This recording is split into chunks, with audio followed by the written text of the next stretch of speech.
Hello दोस्तों, मेरे कहानी वाले चैनल पे आप सभी का स्वागत है। तो दोस्तों, हमारी आज की कहानी है नंदे भड़काती थी सास को बहू के खिलाफ।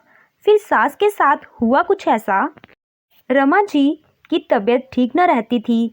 दोनों बेटियों की शादी के बाद बेटे की शादी होती है और घर में आती है उनकी बहू सुधा। एक दिन सुधा अपनी सास रमा से कहती है, माँ जी आप आराम करिए, खाना मैं बना देती हूँ, किचन में बहुत गर्मी है। अरे मैं यहाँ कोई खाना बनाने नहीं आई हूँ। फ्रिज को देख, तू कितना गंदा कर देती है, वही साफ करने आई हूँ मैं।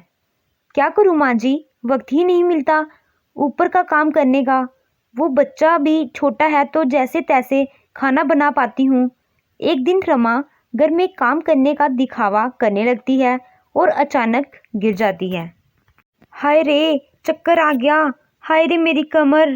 इतना कहते ही वह जोर जोर से रोने लगती है। तभी वहां पर सुधा आकर उन्हें बिस्तर पर लेटाती है कि इतनी देर में सुधा का बच्चा रोने लगता है। इसके बाद सुधा दौड़कर बच्चे के पास चली जाती है कि तभी रमा जी को उनकी बेटी का फोन आ जाता है। अरे क्या हुआ माँ, रो क्यों रही हो, बताओ तो सही, हुआ क्या।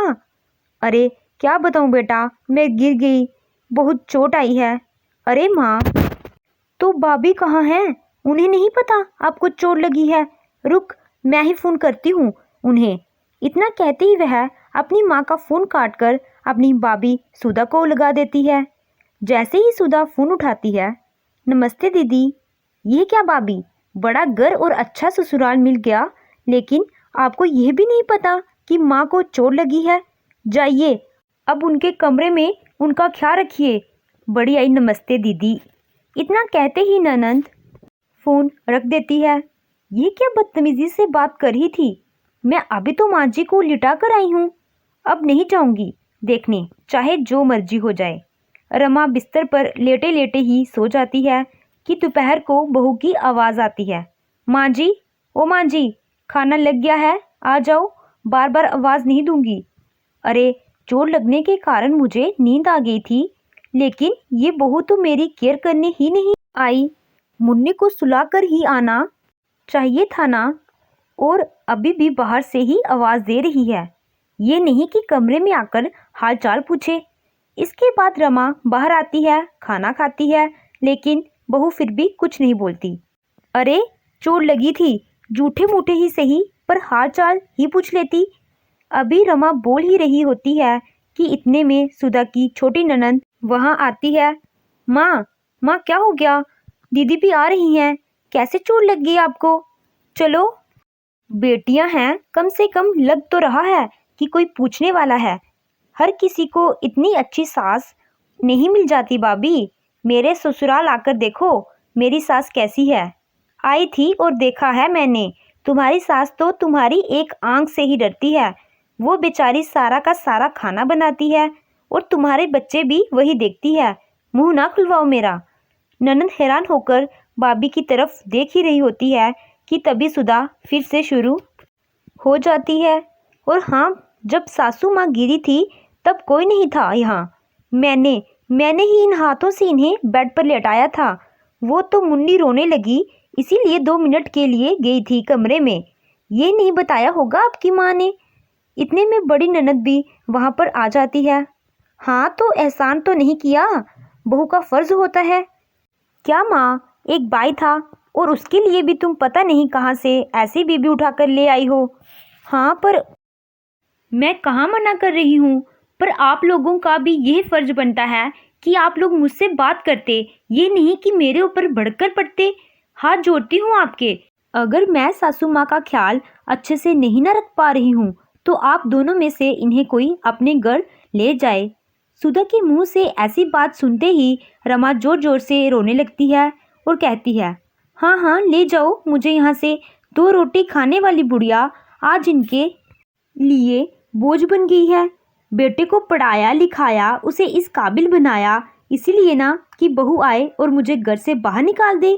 अरे चलो बेटियों, अब मैं इस घर में बहू के साथ एक पल भी नहीं रुकने वाली। ये सुनते ही दोनों बेटियां एक दूसरे के मुंह की तरफ देखने लगती हैं।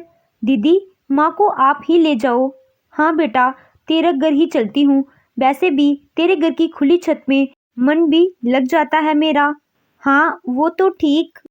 हाँ लेकिन लेकिन कुछ नहीं। जब मैं घर से चली गई ना, तब इस बहू की अकल ठिकाने आएगी।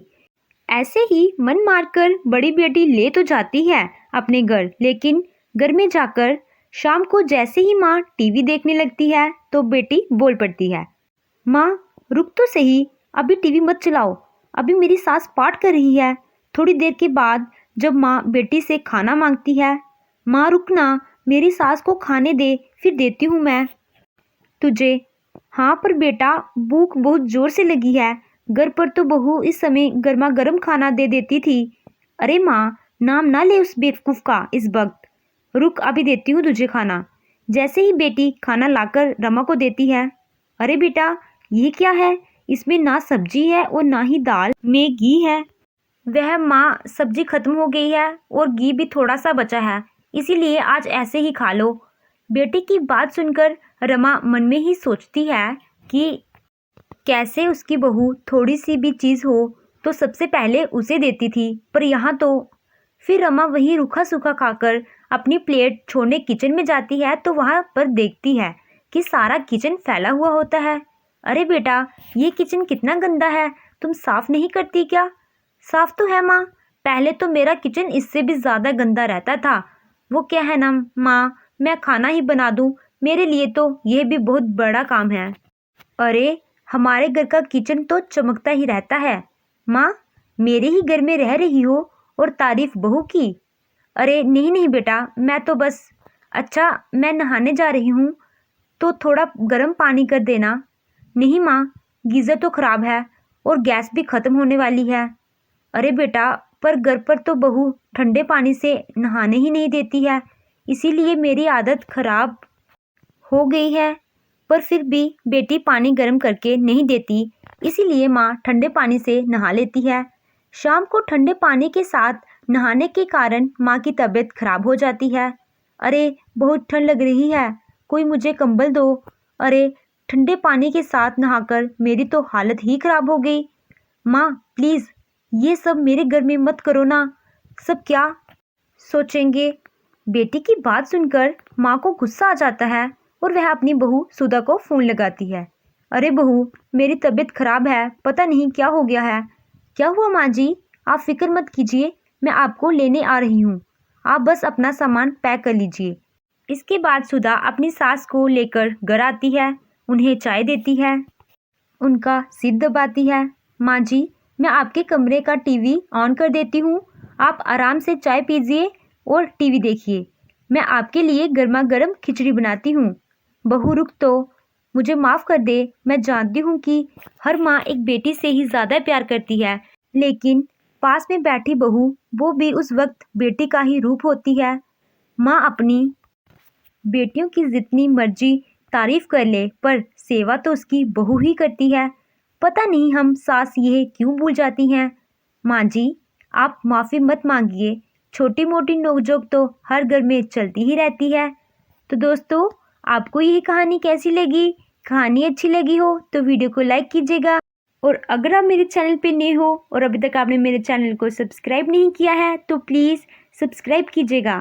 Thank you.